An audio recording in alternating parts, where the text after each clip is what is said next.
ঠান্ডা মাথায় আজকে রাতের বেলা চিন্তা করবা যে আল্লাহ পাক তোমাকে কি জন্য দুনিয়ায় পাঠিয়েছেন।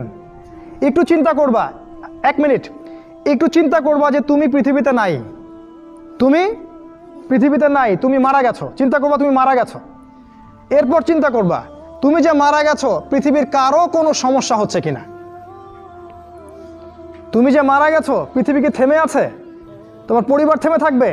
তোমার শিক্ষা, তোমার বন্ধু বান্ধব, তোমার আত্মীয়স্বজন কেউ থেমে থাকবে? কেউ থেমে থাকবে না। তুমি পৃথিবীতে থাকো বা না থাকো কারো কিছু আসে যাবে না।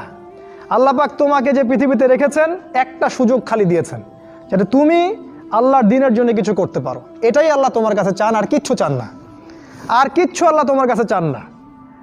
আল্লাহ চান তুমি একজন ভালো মানুষ হও, ভালো মুসলিম হও এবং দ্বীনের জন্য কিছু খেদমত করে পৃথিবী থেকে বিদায় নাও।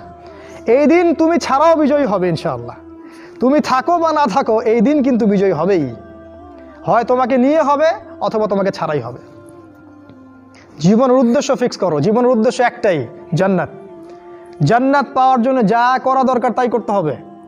কোরআন হাদিস মেনে চলা থেকে শুরু করে আমল করা, আদব আখলাক সব কিছু এর মধ্যে চলে আসবে ইনশাআল্লাহ। আল্লাহ পাক তোমাকে পথ দেখাবেন। আগে তুমি জীবনের উদ্দেশ্য ফিক্স করো। একটা কথা বলি, সবাই তোমাদেরকে বলবে জীবনে সফল হতে হবে। অনেক কথা আমি বলছি আমার ব্যক্তিগত অভিজ্ঞতা থেকেই বলছি।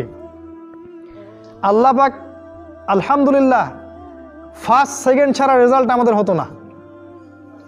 যখন থেকে আমরা বুঝতে পেরেছি যে ট্র্যাকে আমরা যাচ্ছি সে ট্র্যাকটা ভুল, সেই ট্র্যাকটা ভুল, এই বুঝটা যখন থেকে আসছে আমাদের মধ্যে, আমরা চেষ্টা করছি অন্যদেরকে আমাদের শিক্ষা দিয়ে সচেতন করার জন্য।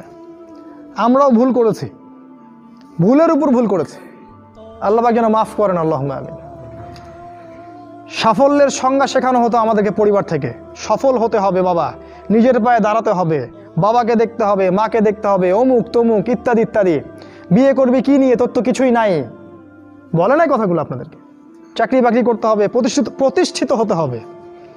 শোনো, সাফল্যের একটা সংজ্ঞা দিয়েছেন আল্লাহ কোরআনে, একটাই সংজ্ঞা, সূরা আল ইমরানের মধ্যে আছে। আজকে আমি সব ডিটেলস বলার সময় পাচ্ছি না।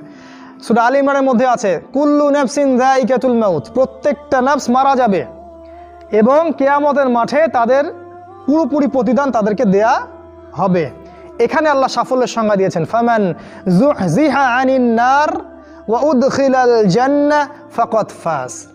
ওই দিন কিয়ামতের মাঠে যাকে জাহান্নাম থেকে বাঁচানো হবে আর জান্নাতে প্রবেশ করানো হবে, ফাকাদ ফাজা, এই ব্যক্তি হচ্ছে সফল। সাফল্যের সংজ্ঞা কোথায় পাইলেন? যদি আমরা জাহান্নাম থেকে বাঁচতে পারি প্রত্যেক ব্যক্তি এবং জান্নাতে যেতে পারি, সেই সফল, এছাড়া কেউই সফল না।